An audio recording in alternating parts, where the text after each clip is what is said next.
بسم اللہ الرحمن الرحیم القرآن حیاتی.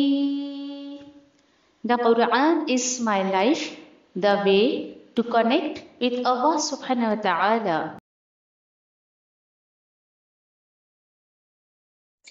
انشاءاللہ ہم سورہ مائدہ کی طرف چلتے ہیں، اور یہ میسج اللہ سبحانہ تعالیٰ اس صورت میں مجھے اور آپ کو دے رہے ہیں کہ دھیان سے اس صورت کو سنو. کیوں؟ کیونکہ دیکھیے کہ یہ وہ صورت ہے کہ جس کی ایک بھی آیت کینسلیشن میں نہیں آتی ہے، جس کی ہر آیت پر جو ہے اللہ سبحانہ تعالیٰ نے عمل کا حکم دیا ہے.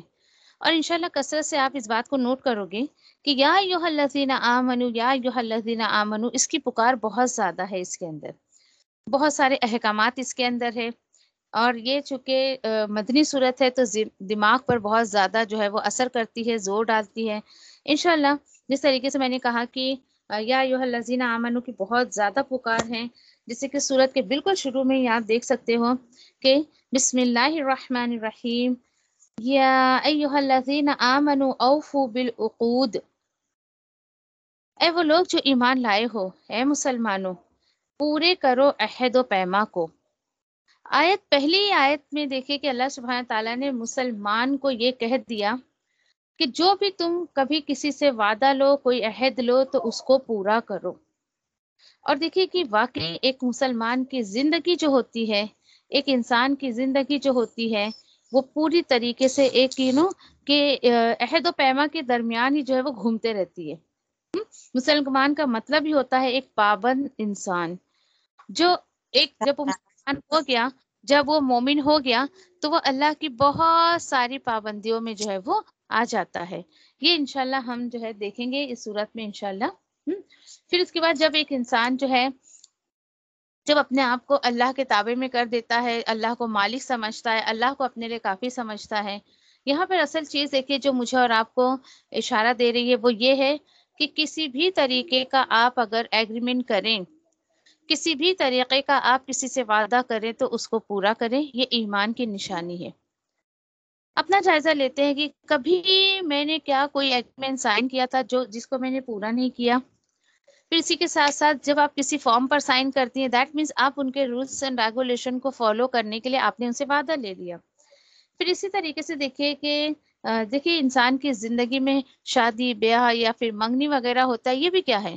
یہ بھی ایک طریقے کا ایگریمنٹ ہوتا ہے. یہ بھی ایک طریقے کا جو ہے وہ معاہدہ ہوتا ہے، جو ہے وہ وعدہ ہوتا ہے دو خاندانوں کے بیچ میں، دو انسان کے بیچ میں، مرد اور عورت کے بیچ میں. تو یہ ساری چیزیں اللہ سبحانہ تعالیٰ مجھے اور آپ کو بتا رہے ہیں کہ ایمان کا تقاضا یہ ہے کہ تم عہد و پیما کو پورا کرو. پھر اس کے بعد اللہ تعالیٰ فرماتے ہیں حلال کیا گیا ہے تمہارے لیے پالتو مویشی سوائے جو پڑھے جائیں گے تم پر. نہ حلال کر لینا شکار کو جب تم احرام کی حالت میں ہو. بے شک اللہ وہ حکم دیتا ہے جو وہ چاہتا ہے. کسی کے ذہن میں یہ خیال آئے کیوں بھائی احرام کی حالت میں ہم کیوں جو ہے وہ شکار نہیں کر سکتے ہیں، تو اللہ نے کہہ دیا کہ میں جو چاہتا ہوں میں وہ حکم دیتا ہوں. احکامات بہت ہے اس کے اندر، آپ دیکھو گے یہ مجاز آپ کو جو ہے یہ ملے گا. پھر دیکھیے یہاں احرام کی صورت میں جو ہے وہ شکار منع کیا گیا ہے، اور کون سا شکار پھر کھا سکتے کر سکتے انشاءاللہ آگے ہم دیکھیں گے. سیدھی سی بات ہے دیکھیے کہ جس طریقے سے آپ جب تکبیر کہہ کر اللہ اکبر کہہ کر نماز میں آپ کھڑی ہوتی ہیں، تو دیٹ مینس آپ نے سب پوری دنیا کو پیچھے چھوڑ دیا. اب آپ نماز کی پابندی میں آ گئی ہیں. نماز کی پابندی میں آپ آ گئی ہیں تو کیا کیا پابندیاں ہوتی ہیں؟ یہاں وہاں دیکھنا نہیں ہے، آپ بات نہیں کر سکتی ہیں، ایسی ساری چیزیں. اسی طریقے سے جب انسان احرام جو ہے حج اور عمرے کی نیت سے احرام باندھ لیتا ہے تو کچھ پابندیوں میں اس کو آنا پڑتا ہے. ریسٹرکشن کہ واقعی اس نے وہ عمل جو ہے اللہ کی رضا کے لیے کیا ہے یا کسی اور کے لیے کیا ہے. تو کوشش کریں کہ اللہ سبحانہ تعالیٰ کہہ رہے ہیں کہ احرام کی حالت میں رہو تو کسی بھی طریقے کا شکار تم کر نہیں سکتے ہو، یہ حلال نہیں ہے تمہارے لیے. اس چیز کو عملاً ہم کیسے لے سکتے ہیں؟ ہم میں سے ہر شخص دیکھیے کہ ہر وقت جو ہے یا ہر دن ایسا تو نہیں ہے کہ وہ حج عمرہ کرنے جا رہا ہے یا احرام کی حالت میں. عملی طور پر انشاءاللہ ڈے ٹو ڈے لائف میں ہم اس کو کیسے سمجھیں گے، آگے کچھ آیتیں پڑھ کے پھر انشاءاللہ میں آپ کو بتاتی ہوں. اللہ سبحانہ تعالیٰ بتاتے ہیں کہ اے وہ لوگ جو ایمان لائے ہو، نہیں بے حرمتی کرنا اللہ کے نشانیوں کی، اللہ کے شعائر کی، اور نہ ہی بے حرمتی کرنا حرمت والے مہینوں کی، اور نہ قربانی کے جانوروں کی بے عزتی کرو، اور وہ قربانی کے جانور پر جو پٹے ڈلے ہوئے ہیں، اور نہ ہی تم جو ہے وہ ارادہ کرنا حرمت والے گھر کی، یعنی اس کو حرمت والا گھر یعنی اللہ کے گھر کو بھی جو ہے یعنی کہ تم اس کی بھی بے حرمتی نہیں کرنا۔ جو اور کون سے ایسے لوگ جو بیت اللہ کی زیارت کرنے جا رہے ہیں، اور تو تلاش نہیں کرنا، یہ جو ایسے لوگ ہیں کہ جو وہ تلاش کرتے ہیں ان کے رب کے فضل کو اور اس کی رضا کو، بہت ساری چیزیں ہیں۔ اب یہاں پہ شعائر کی بات ہے، دیکھیے نہیں تم بے حرمتی کرو اللہ کی نشانیوں کی۔ اللہ کی نشانیاں کیا ہے؟ فار ایگزامپل جیسے اگر آپ کے سامنے اگر کوئی کراس کا نشان دکھاتا ہے تو فوراً آپ کو کس کا دھیان میں آتا ہے؟ شعائر اصل میں شعور سے نکلا ہے کہ بندہ جو ہے وہ دیکھ کر جو ہے فوراً اس کے ذہن میں اس کی تصویر بن جائے۔ جیسے اگر آپ کے سامنے کسی مسلمان کا نام لیا جائے تو آپ کو فوراً کلک ہوگا، اچھا اچھا یہ مسلمان کا نام ہے، یہ مسلمان ہے۔ اسی طریقے سے ہم جب کراس دیکھتے ہیں یا پھر ہم جو ہے کچھ ہندوؤں کے کچھ ریلیجنس کے ایسے سائن وغیرہ دیکھتے ہیں تو ہمارے ذہن میں آتا ہے کہ یہ مذہب ہے۔ اسی طریقے سے ٹوپی، برقع، کرتا پاجامہ یا اس طریقے کی نشانیاں کیا ہوتی ہے؟ ایک مسلمان کی پہچان کراتی ہے۔ اسی کے ساتھ ساتھ اللہ تعالیٰ بول رہے ہیں کہ اللہ سبحانہ تعالیٰ کی جو بھی نشانیاں ہیں اس کی بے حرمتی مت کرو۔ دیکھیے اللہ نے تو یہ حکم دیا ہے، آج افسوس کے ساتھ کہنا پڑتا ہے کہ زیادہ سے زیادہ جو ہے بے عزتی اور بے حرمتی جو ہے وہ دین کی اور دینداروں کی ہوتی ہے۔ زیادہ تر جوکس آپ کو ملیں گے وہ جب دیکھیں کہ عید الضحیٰ آتا ہے، بکرے کے اوپر جوکس بن رہے ہیں، ملا کی دوڑ مسجد تک، یہ جو بنایا جاتا ہے۔ پھر اس کے بعد کیا کہتے ہیں، چور کی داڑھی میں تنکا، پھر ملا، اور اس طریقے سے جو بناتے نا کہ ملا کی داڑھی کے اوپر جوک بنایا جا رہا ہے، یا نئی نئی کچھ ملا تو اس طریقے سے اللہ کے گھر کے نام کو لے کے، یعنی آل اوور مذاق نہیں بنانا ہے، بے حرمتی نہیں کرنا ہے۔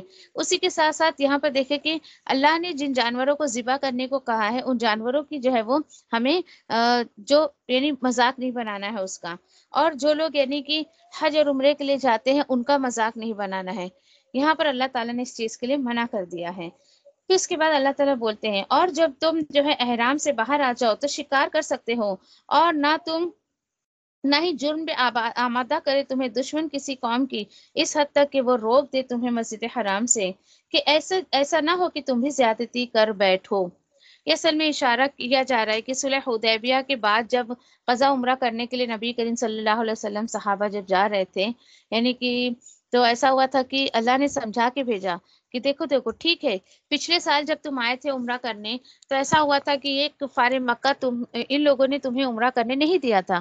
پھر کیا ہوا، صلح حدیبیہ کر کے جو ہے وہ صحابہ اور جو ہے نبی کریم صلی اللہ علیہ وسلم لوٹ گئے تھے۔ اور جب اگلے سال اللہ کے حکم سے جب وہ لوگ واپس آئے تو اللہ سبحانہ تعالیٰ یاد دلا رہے ہیں کہ ٹھیک ہے دیکھو جاؤ تم اللہ کے گھر کا دیدار کرو، سب کرو، لیکن ایسا نہ ہو کہ دشمن قوم پر جو ہے وہ تمہیں ناراضگی ہو اور تم اپنی دشمنی نکالنے لگو وہاں پر۔ دیکھیں اللہ سبحانہ تعالیٰ نے اسلام میں دشمن پر بھی زیادتی کرنے سے روکا ہے، تو بتائیں پھر ایک مسلمان دوسرے مسلمان پہ زیادتی کر سکتا ہے کیا؟ بہت خوبصورت بات یہاں پہ بتا دی گئی ہے، ٹھیک ہے۔ تو بس یہی بتایا گیا ہے کہ ایسا نہ ہو کہ جن لوگوں نے تمہیں اللہ کے گھر سے روکا ہے، عمرہ کرنے نہیں دیے، تو تم ان کے ساتھ وہی معاملہ کرو۔ چلیں اس کے بعد ایک بہت خوبصورت بات بتائی جا رہی ہے، اور اللہ تعالیٰ سے شعور مانگے کہ ہمیں ایک سوچنے سمجھنے کی اللہ تعالیٰ صلاحیت دے کہ بات اصل میں ہے کیا۔ اللہ تعالیٰ بولتے ہیں کہ اصل کام تمہارا کیا ہے کہ تم جو ہے تعاون علی البر والتقوی، اور تعاون کرو یعنی ایک دوسرے کی ہیلپ کرو نیکی اور تقوی کے کاموں پر، اور نہ ہی تم ایک دوسرے کی ہیلپ کرو گناہ اور سرکشی کے کاموں پر، اور اللہ سے ڈرتے ہوئے زندگی گزارو، بے شک اللہ بڑی شدید پکڑ والا ہے۔ یہ کیا بات ہو گئی؟ دیکھیے یہ دیکھیے کہ اللہ تعالیٰ بول رہے ہیں کہ تمہیں اگر کسی کی ہیلپ کرنا ہی ہے تو پھر نیکی اور تقوی کے کام پر ہیلپ کرو۔ ایک میں بہت ایگزامپل دیتی ہوں آپ کو کہ تعاون کا کیا میننگ ہوتا ہے؟ مدد کرنا۔ آپ کسی کی مدد کر رہے ہیں، اس کے پیچھے آپ کی کیا سوچ ہونی چاہیے، کیا کیا چیزوں کا آپ کو دھیان رکھنا ہے۔ کبھی کبھی انسان دیکھے کہ رشتوں کے نام پہ، دوستوں کے نام پر جو ہے وہ اس طریقے سے جو ہے وہ گناہ اور زیادتی کے کام پر ہیلپ کرنے لگتا ہے۔ فار ایگزامپل آپ کسی کی ہیلپ کر رہی ہیں تو آپ کو یہ دیکھنا ہے کہ جس کام میں آپ ان کی ہیلپ کر رہی ہیں ان کی ایکٹیویٹیز کیا ہے، ہاں اب دیکھیے آج جیسے فار ایگزامپل کہ شادی میں اتنے رسم و رواج جو ہے وہ مسلمانوں نے نکال لیے ہیں. آپ ہیلپ کے نام پہ جب ان کے گھر جاتی ہیں تو دیکھیے کہ آپ ان کی جو ہیلپ کر رہی ہیں تو کیا یہ کتاب و سنت سے ثابت ہے؟ جو عمل یہاں پہ ہو رہا ہے تو بی کیئرفل. آپ بولیں گے ارے کیا حرج ہے، میں نے تو تھوڑا سا ان کا گھر ہی سجا دیا نا. گھر سجانے کے بعد اس میں خرافاتیں کیا ہو رہی ہیں آپ دیکھ رہی ہیں. تو دیکھیے اپنے مال کو، اپنے انرجی کو اس طریقے سے ویسٹ نہ کریں. ایک شعور اللہ سبحانہ تعالیٰ مجھے اور آپ کو دے رہے ہیں کہ جب آپ کسی کی ہیلپ کریں تو بی کیئرفل. اور ہیلپ سے مراد یہاں پر صرف پیسے کی ہیلپ نہیں ہے. انسان اپنے مال کے ساتھ ساتھ اپنے وقت سے بھی کسی کی ہیلپ کرتا ہے، اپنی جان سے بھی کسی کی ہیلپ کرتا ہے، اپنی صحت سے بھی کسی کی ہیلپ کرتا ہے. تو اللہ تعالیٰ بول رہے ہیں کہ بہت احتیاط رکھنا چاہیے تمہیں. دھیان رکھو کہ جب تم یعنی کہ جو کام کر رہے ہو نیکی سمجھ کے کر رہے ہو، لیکن ہو سکتا ہے کہ وہ برائی کی طرف لے جائے یا وہ برے کام ہو، تو برے کام کی طرف نہیں جانا ہے ہمیں اور لوگوں کی ہیلپ بھی نہیں کرنا ہے. اور دیکھیے کہ ایسا کر کے انسان کیا کرتا ہے کہ اللہ کی ناراضی کو جو ہے وہ دعوت دیتا ہے. ہر اس کام پر آپ لوگوں کی ہیلپ کریں کہ جس سے آپ کو ایسا لگے کہ میرا رب راضی ہو جائے گا. ٹھیک ہے. اور کبھی بھی دیکھیں کہ دوستی کے نام پہ، رشتہ داروں کے نام پر جو ہے اللہ کی نافرمانی کے کام مت کریں. اب کیا ہوتا ہے جب آپ برے کاموں میں، رسم و رواج میں، جب آپ سماج والوں کے اور اپنے جب ساتھ نہیں دیتے ہیں تو لوگ بھی بولتے لو بھائی یہ ہم سے قطع رحمی کر رہا ہے. نہیں ان سے بولو میں قطع رحمی نہیں کر رہی ہوں. اور برے کاموں میں بھی ساتھ دینے کو لوگ کہتے ہیں یہ بڑا صلہ رحمی کرتا ہے. دیکھیے میں ایک بات بتاؤں آپ کو، سب سے بہترین صلہ رحمی کیا ہے پتہ ہے؟ کہ آپ اپنے رشتہ داروں کو گھسیٹ اور اللہ کی کتاب کی طرف لے آئیں، ان کے دل میں اللہ کی محبت پیدا کریں اور ان کو جو ہے اللہ کی کتاب سے جوڑ دیں. یہ سب سے بہترین صلہ رحمی ہوگی. کیوں؟ کیونکہ اس کا بدلہ انہیں آخرت میں بھی ملے گا اور دنیا میں بھی ملے گا انشاءاللہ. تو اللہ تعالیٰ فرماتے ہیں آگے، اللہ تعالیٰ فرماتے ہیں اوکے. اب دیکھیے آگے کچھ لسٹ ہے کہ کیا چیز حرام ہے مسلمانوں کے لیے اور کیا چیز نہیں حرام ہے. اور حرام کیا گیا ہے تم پر کھانے کے لیے مرا ہوا جانور اور بہتا ہوا خون اور سور کا گوشت، اور جس پر اللہ کا نام نہیں پکارا گیا ہے وہ بھی حرام ہے تمہارے لیے. اور کیا حرام ہے؟ اور گلا گھٹنے سے مرا ہوا جو ہے وہ جانور بھی حرام ہے. چوٹ کھا کر مرا ہوا بھی حرام ہے. اور بلندی سے گرا ہوا جانور بھی حرام ہے. اور سینگ لگا ہوا جانور بھی حرام ہے. اور جسے کھا لیا ہو درندے نے، ہاں مگر جس نے پاک کر کے ذبح کر لیا، تو جو ذبح کیا گیا ہے آستانوں پر، یہ بھی جو ہے کہ قسمت تم آزماؤ پاسوں کے ذریعے، یہ تمام جو ہے فکس کے کام ہے، یہ سب حرام کام ہے. دیکھیے حرام کی لسٹ دی گئی ہے یہاں پر. اب دیکھیے یہاں پر اللہ سبحانہ تعالیٰ نے کہہ دیا کہ مرا ہوا جانور مردار حرام ہے، سور کا گوشت حرام ہے، بہتا ہوا خون حرام ہے. یہ تینوں میں کسی کو آپتی نہیں ہوتی ہے، کوئی آبجیکشن نہیں لیتا ہے. جہاں چوتھی چیز اس کو بولو نا کہ اللہ کے سوا کسی اور کا نام اگر لیتے ہیں تو وہ بھی چیز حرام ہے. کیوں اللہ سبحانہ تعالیٰ نے اتنی تفسیر سے یہاں پہ باتیں بتائی ہے؟ کیونکہ دیکھیں کھانے پینے کا اعمال سے بہت بڑا تعلق ہے. میں اپنے اسٹوڈنٹس کو اکثر ایک بات جو ہے وہ سجیسٹ کرتی ہوں کہ آپ کو اگر اس بات کو آزمانا ہے کہ اللہ سبحانہ تعالیٰ نے اتنی اس سے زیادہ کیوں تاکید کی ہے کھانے پینے کی نا، تو دھیان رکھیں کہ ایک ہفتہ آپ جو ہے صرف اور صرف گھر میں جو آپ پکاتی ہیں وہی کھائیں، باہر کی چیزوں کو بالکل اوائڈ کریں. اور وہ ایک ہفتہ آپ کا کس طریقے سے گزرتا ہے اس کو نوٹ کریں. ٹھیک ہے، اس کو جو ہے یعنی کہ نوٹس کریں اس چیز میں کہ کیا آپ کے اعمال میں جو ہے وہ کیا جو ہے چینجز آئے ہیں، آپ کے بچوں میں کیا چینجز آئے ہیں، آپ کے شوہر میں، آپ کے گھر والوں میں کیا چینجز آئے ہیں. یہ آیت بہت اچھے سے آپ کو سمجھ آ جائے گی. اللہ سبحانہ تعالیٰ نے کہہ دیا کہ میرے نام کے علاوہ کسی اور کے نام پر نہیں کھانا ہے. ابھی آپ کو اللہ نے ایک سوچ دے دی، ایک غور و فکر دے دیا ہے کہ کیا کیا چیزیں ہیں جو اگر میرے سامنے کھانے کے لیے آتی ہیں تو دینے والے کا انٹینشن کیا ہے، دینے والے کی نیت کیا ہے، تمام چیزیں دیکھی جائیں گی. پھر اس کے بعد دیکھیں کہ اگر جو جانور ہوتا ہے وہ دو طریقے سے آپ کے لیے حلال ہو جائے گا. پہلی ایک یہ کہ اس کو ہے نا ذبح کرتے وقت بسم اللہ اللہ اکبر بول کر آپ نے اگر ذبح کیا ہے تو وہ حلال ہے. پھر چاہے کوئی بھی آپ کو وہ دے کھانے کے لیے آپ کھا سکتے ہو، لیکن شرط کیا ہے؟ دو چیزیں. دوسری کیا ہے کہ وہ جو ہے یعنی کہ اس کا خون پوری طریقے سے بہا دیا گیا ہو. الحمدللہ میں اپنے جو جانور کی قربانی میں اپنے ہاتھ سے ذبح کرتی ہوں جانور کو، اس لیے میں اس چیز کو بہت اچھے سے سمجھ سکتی ہوں الحمدللہ. جو ہر سال بکرا ذبح ہوتا ہے وہ اپنے ہاتھ سے ہی چھری چلاتی ہوں، اپنے ہاتھ سے ہی میں ذبح کرتی ہوں، کہ کس طریقے سے اللہ سبحانہ تعالیٰ نے اس میں حکمت رکھی ہے۔ اگرچہ کسی بھی دکان سے آپ لے رہی ہیں کوئی بھی گوشت میٹ کچھ بھی نا، تو ان دونوں چیزوں کا آپ بہت دھیان رکھیں کہ بھائی بندے نے جو ہے وہ بسم اللہ اللہ اکبر بول کر اس کو ذبح کیا ہے نہیں کیا ہے۔ دوسری چیز یہ کہ کہ جب اس کو ذبح کیا جاتا ہے تو ایک اس کی رگ ایسی کاٹی جاتی ہے کہ کمپلیٹلی مرتا نہیں ہے جانور، ہاں لیکن اس کے ذریعے جسم کا سارا خون اس کا نکل جاتا ہے، اور اس کے بعد جو ہے وہ ٹھیک ہے وہ تڑپ رہا ہے، لیکن اللہ سبحانہ تعالیٰ نے جب کہہ دیا کہ ذبح کر کے کھانا ہے، اس کے بعد جب پوری طریقے سے اس کے جسم سے خون نکل جاتا ہے تو وہ جانور ٹھنڈا پڑ جاتا ہے، اور اب اس کی گردن آپ کاٹ دیں۔ یہ ہے طریقہ ذبح کرنے کا۔ دیکھیے کہ خون جو ہوتا ہے وہ ہمارے جسم میں کیسے کام کرتا ہے یا کیا کام کرتا ہے۔ آپ کو اگزامپل دوں میں اپنے لائف میں، جیسے آپ کے کہ باتھ روم کا ہے، آپ کے ٹوائلٹ کا ہے، یا پھر آپ کے کہ سنک کا ہے، کچھ بھی اگر جو آپ کا یہ کچرا جاتا ہے وہ کہاں جاتا ہے؟ گٹر میں۔ گٹر میں جس طریقے سے جاتا ہے وہ، یعنی ہمارے جو باتھ روم وغیرہ کی جو نالی وغیرہ جو صاف ہوتی ہے، تو ہمارے جسم میں بھی جو ہے وہ خون ان چیزوں کو، یعنی کہ بیکار چیزوں کو اس طریقے سے جو ہے وہ فلٹر کرتا ہے۔ تو سوچیں آپ کہ جب وہ اتنی گندگی، یعنی وہ جا کے ہمارے جسم میں جرمز کی صورت میں، اس کی صورت میں، اس کی صورت میں اللہ سبحانہ تعالیٰ اس کو رکھتے ہیں، تو اب وہ جرمز والا خون آپ کسی جانور میں رہ جائے گا، اس کو کھا لیں گے تو دیکھیے۔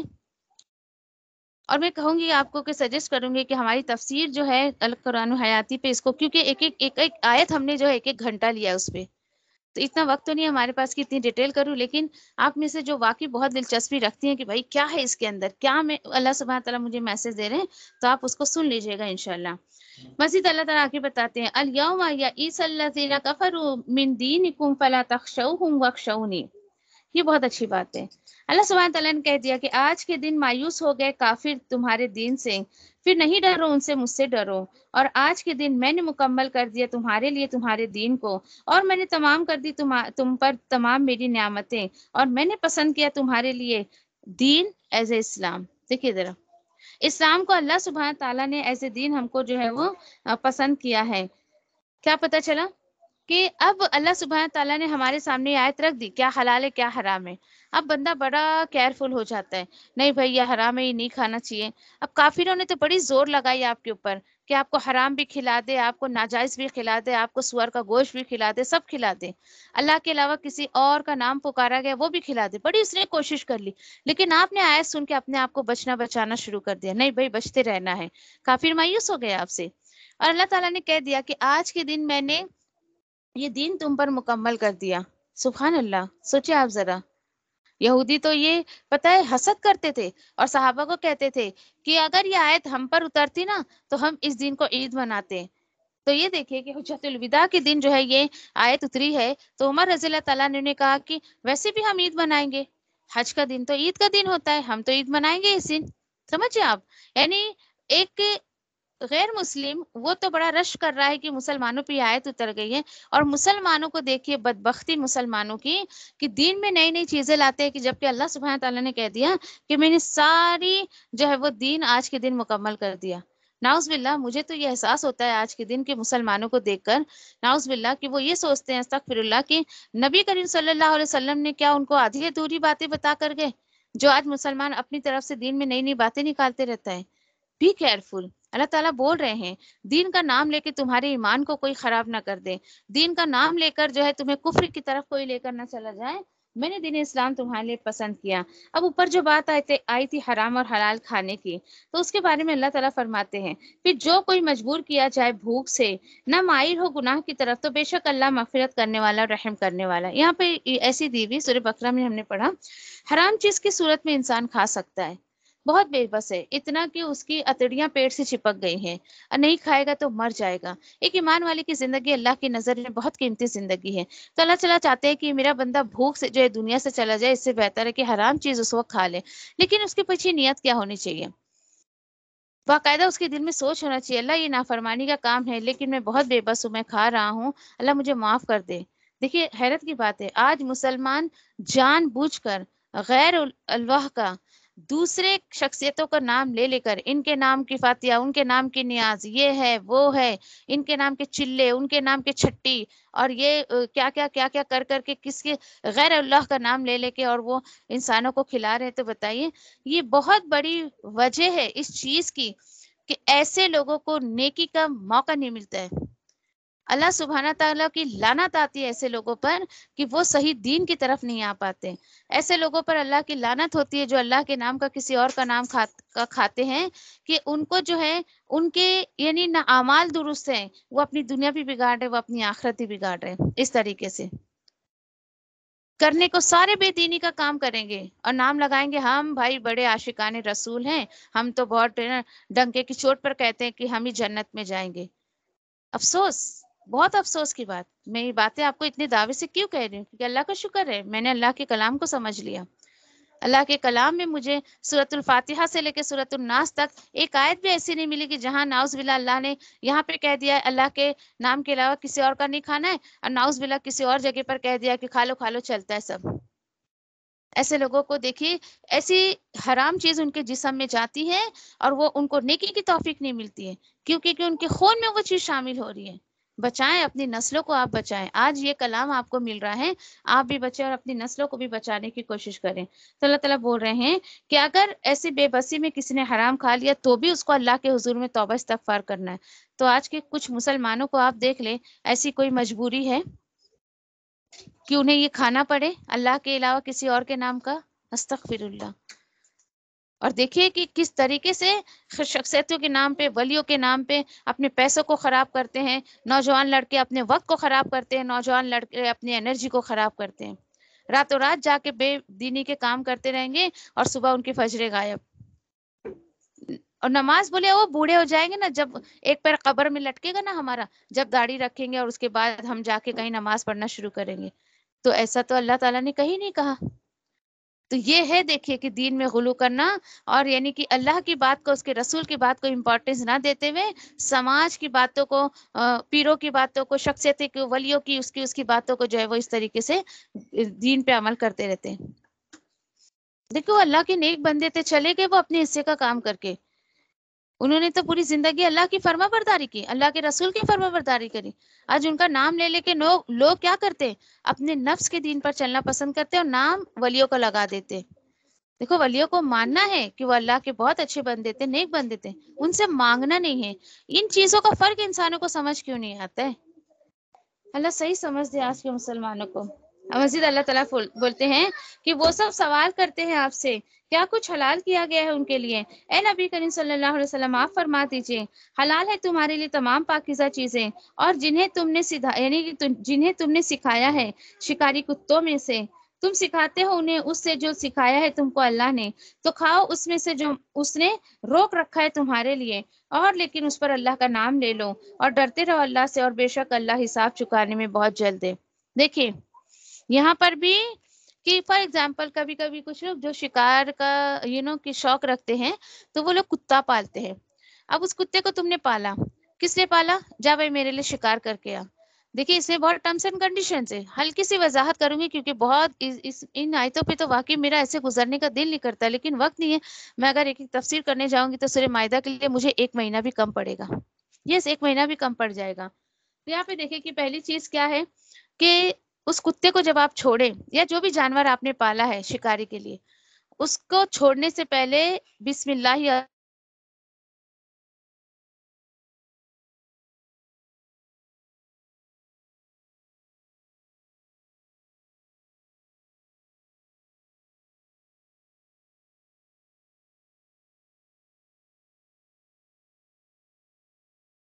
تو وہ جانور آپ کے لیے حلال نہیں ہوگا. کیوں؟ کیونکہ اس نے پہلے اس میں دانت مار دیا. اب وہ اور یہ بھی اس کو سکھانا ہے کہ پوری طریقے سے مار کے مت لا، زندہ رہے. اور اللہ تعالیٰ بول رہے ہیں اب وہ لے کر آیا ہے تو تم نے تو بسم اللہ اللہ اکبر بول کے اس کو چھوڑا تھا نا، اب وہ تم لایا تمہارے پاس، اگر وہ زندہ ہے تو تم اس کو حلال کر کے کھا سکتے ہو. کتنے ٹرمس اینڈ کنڈیشنز دیکھیے ذرا. اللہ اکبر. مزید اللہ تعالیٰ بولتے ہیں آج کے دن حلال کی گئی حلال چیزیں اللہ نے کہا کہ بس اوپر جو لسٹ دی گئی اس کے علاوہ تمام چیزیں حلال ہیں. آج دیکھیں ہمارے دسترخوان پہ بس یہ 4-5 چیزیں جو حرام ہے، باقی سب حلال ہے الحمدللہ۔ اللہ تعالیٰ فرماتے ہیں آج کے دن حلال کی گئی ہے تمہارے لیے تمام پاکیزہ چیزیں، اور کھانا ان لوگوں کا جنہیں دی گئی کتاب حلال ہے تمہارے لیے، اور کھانا تمہارا بھی حلال ہے ان کے لیے۔ یہاں 2 چیزیں ہیں دیکھیے، ایک یہ کہ کبھی کبھی ہم نا سوال کرتے ہیں نا کیا یہودی نصارہ کے کھانا کو ہم کھا سکتے ہیں کیا؟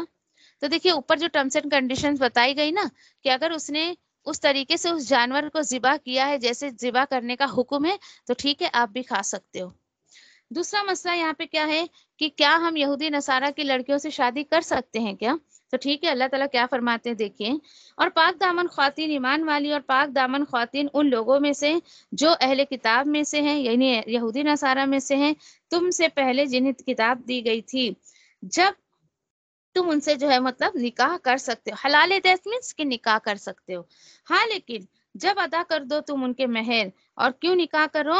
ان کو جو ہے نکاح میں لانے کی خاطر ان سے جو ہے یعنی کہ مہر ادا کرو، نہ کہ صرف انٹرٹینمنٹ کے لیے، اور وہ عورتیں نہ بنانے والی ہو سیکریٹ ریلیشن، اور جو کفر کرے ایمان میں رہ کر تو اس نے ضائع کر دیا اس کے اعمال کو، اور وہی آخرت میں بہت نقصان اٹھانے والا ہوگا۔ کیا پتہ چلا؟ ٹھیک ہے یہودی نصارہ کی لڑکیوں سے شادی کرنے کے شرائط ہے کچھ یہاں پر۔ پہلی شرط یہ کہ وہ اپنے ہی مذہب کو بہت اچھے سے فالو کرنے والی ہو، اور دوسری شرط یہ کہ وہ بہت پاک دامن ہو۔ جو اپنے دین کو بہت اچھے سے فالو کرے گی وہ تمہارے دین میں آنے کے بعد بھی تمہیں بہت اچھے سے تمہارے دین کو بھی فالو کرے گی۔ پھر مسئلہ یہاں پہ کیا آتا ہے، جو لڑکا اس لڑکی سے شادی کر رہا ہے، پہلی بات تو اس کو خود دین اسلام کی بہت زیادہ اچھے سے نالج ہونی چاہیے، ایسا نہ ہو کہ وہ آنے کے بعد تمہیں اپنے مذہب پہ لے کر چلی جائے۔ تو ایسی بہت ساری ٹرمس اینڈ کنڈیشنز ہوتی ہے۔ یہاں پہ دیکھیے کہ کتنی اچھی بات بتائی گئی ہے کہ اگر لڑکوں کو شادی کرنا ہے تو ایمان والی پاک دامن لڑکیوں سے شادی کرے وہ۔ پھر اللہ تعالیٰ نے کہہ دیا ہے، اکثر دیکھیے کہ میں ہماری کلاس میں جو آنٹیز وغیرہ آتی ہے نا ان سے میں کہتی ہوں کہ آپ یہ دعا نہ کریں اللہ مجھے اچھی بہو دے، اللہ اچھا داماد دے دے، ایسا ایسا نہیں، چھوڑ دیں دعا کرنا۔ بولے باجی کہ پھر کیا دعا کرنا ہے؟ میں بولی آپ اپنی بچیوں کو سمجھائیں، اپنے بیٹوں کو سمجھائیں، اپنے دل کو پاک رکھو، اپنی نظر کو پاک رکھو۔ اگر تم نے کچھ غلط کام کیا تو ڈیفینیٹلی تمہیں جوڑا بھی ایسا ملے گا کہ وہ بھی غلط کام کرنے والا ہوگا۔ دیکھیے کہ اللہ نے کہہ دیا سورہ نور میں، انشاءاللہ ہم جا کے دیکھیں گے کہ کہ بدکار کے لیے بدکار جوڑا ہے، اچھے کے لیے اچھا جوڑا ہے۔ آج اگر ہماری بچیاں ہمارے بچے اپنی نظروں کو پاک رکھیں گے، اپنے دل کو پاک رکھیں گے، اپنی حیا کو پاک رکھیں گے تو ڈیفینیٹلی اس کا الٹیمیٹ اللہ سبحانہ تعالیٰ ان کو پاک دامن لڑکی یا لڑکا ہی دیں گے۔ اچھی نگاہ والا اس کو اچھی نگاہ والی بیوی ملے گی، اچھے نگاہ والے اس کو جو ہے شوہر ملیں گے۔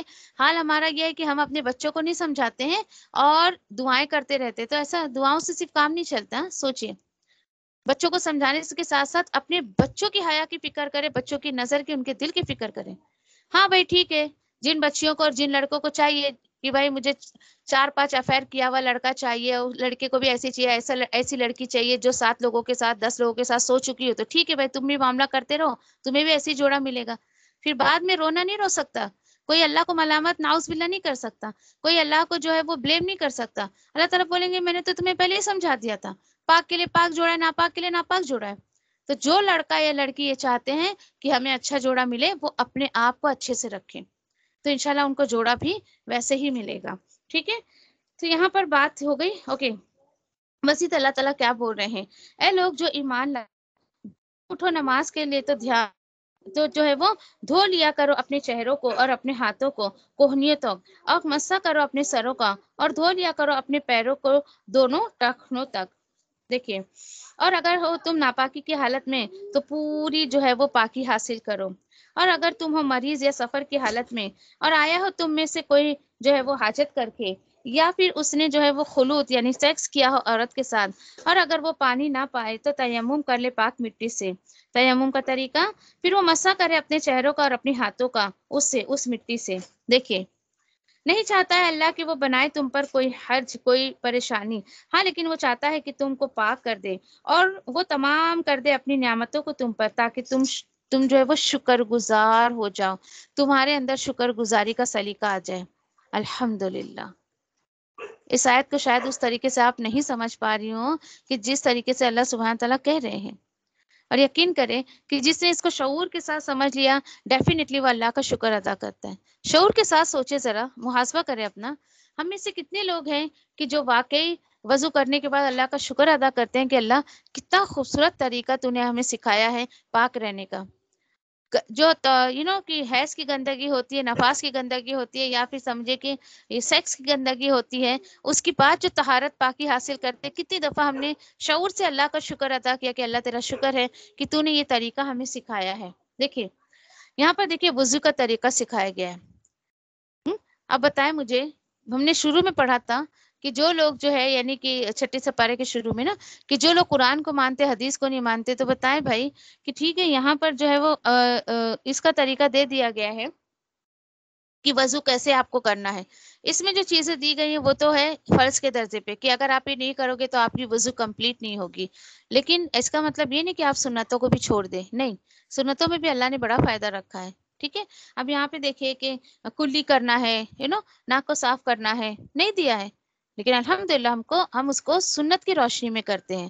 تو بی کیئرفل، کسی کو بھی نہ چھوڑیں. ایک چیز کو چھوڑ کر جو ہے آپ دوسری چیز کو پکڑیں گے تو نقصان میں جائیں گے. اوکے ٹھیک ہے.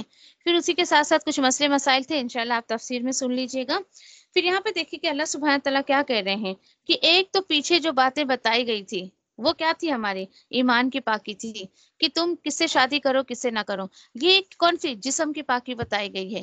اللہ سبحانہ تعالیٰ نے ہر چیز ہمارے سامنے کھول کھول کر جو ہے وہ رکھ دی ہے.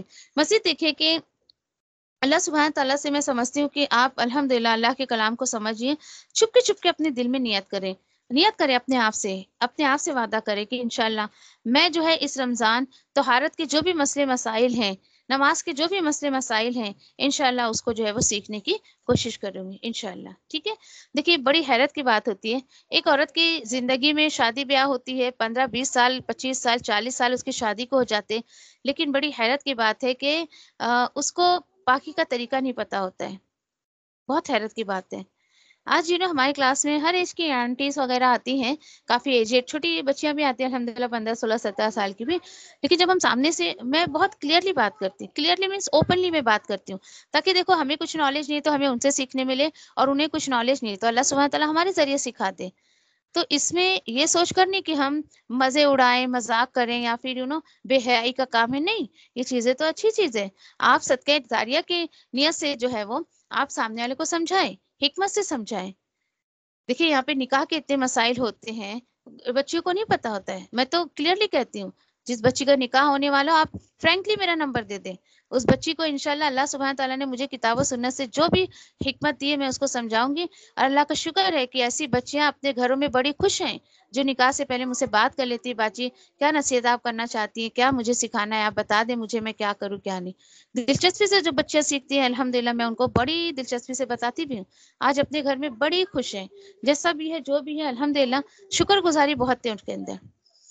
تو دیکھیے کہ جب زندگی کی شروعات کرنی ہے تو کیوں نہ اچھے طریقے سے کریں. ٹھیک ہے. اوکے.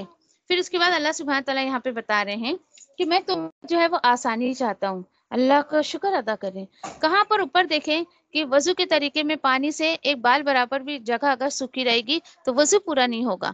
وہیں نیچے دیکھیے کہ تیمم میں آپ نے جو ہے وہ مسح کر لیا، ختم ہو گئی بات. وہ آپ کو یعنی غسل اور وضو دونوں کے لیے کافی ہو جائے گا. اصل میں یہ ہے دین ہمارا، کہ اللہ نے جو کہہ دیا بس وہی.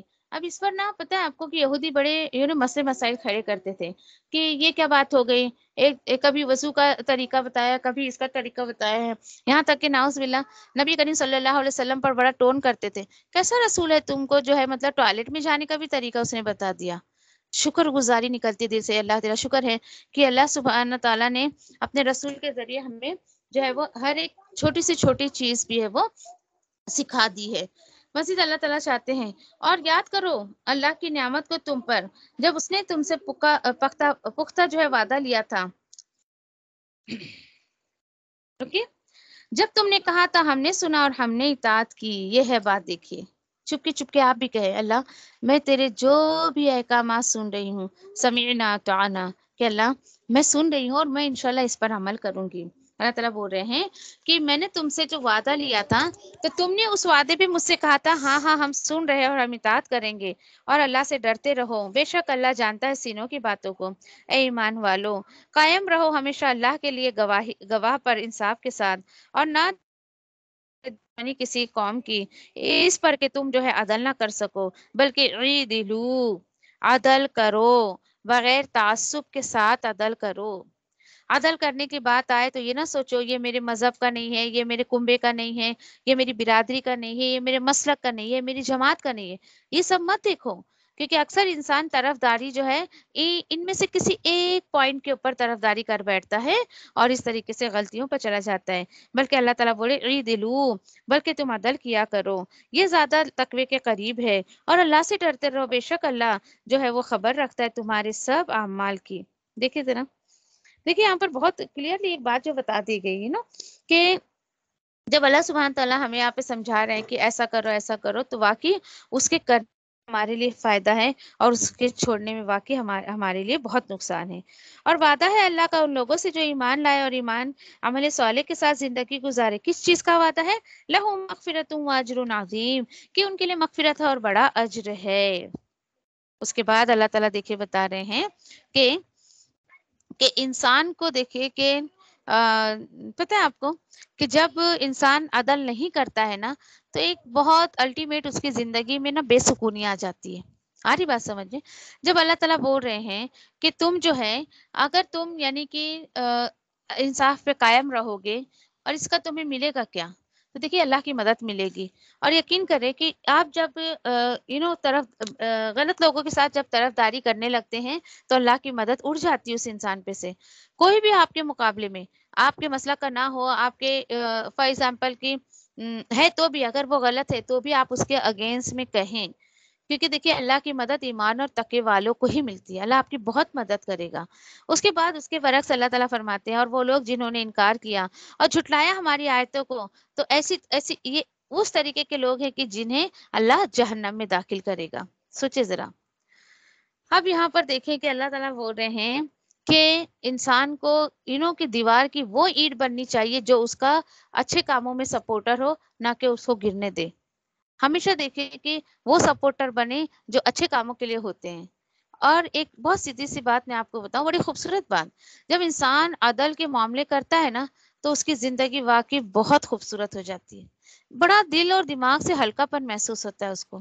ٹھیک ہے، تو آپ اپنا محاسبہ کریں کہ کیا میں جو ہے یعنی کہ غصے میں جو یعنی کہ جب مجھے غصہ آتا ہے تو میں کیا معاملہ کرتی ہوں، یعنی میں ناانصافی کی باتیں تو نہیں کرتی ہوں۔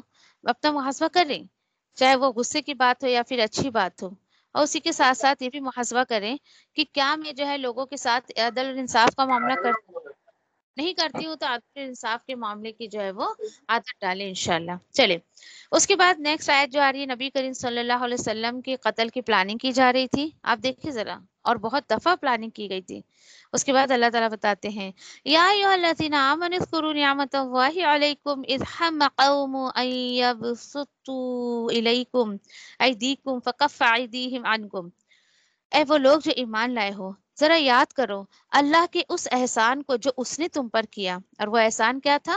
یہ احسان اللہ سبحانہ تعالیٰ مسلمانوں کو بول رہے ہیں ہاں، کہ تمہارے رسول کو میں نے بچا لیا تھا، صحابہ کو میں نے بچا لیا تھا، یہ اللہ کا احسان ہے اس مسلمانوں پر۔ جب ہمت کی تھی یا پھر ارادہ کیا تھا ایک قوم نے کہ وہ جو ہے وہ دراز کرے تمہاری طرف، ان کے ہاتھ کو بڑھائے، تو اللہ نے روک دیے تھے ان کے ہاتھوں کو تم سے، اور اللہ سے ڈرتے ہوئے زندگی گزارو، اور اللہ ہی پر پھر چاہیے کہ بھروسہ کرے ایمان والے۔ سبحان اللہ، کتنی پیاری بات ہے۔ دیکھیے اللہ تعالیٰ بول رہے ہیں کہ اگر تم پہلی چیز مجھ سے تقوی رکھو گے، مجھ سے ڈرتے ہوئے زندگی گزارو گے، دوسری چیز اگر تم مجھ پر بھروسہ رکھو گے تو دشمن کے ہاتھ تمہارے طرف بڑھیں گے، میں اس کو بھی روک دوں گا۔ دیکھیے جتنا سچا ایمان ہوگا نا اتنی زیادہ اللہ کی مدد آتی ہے، اور یہ بہت بڑی حقیقت ہے۔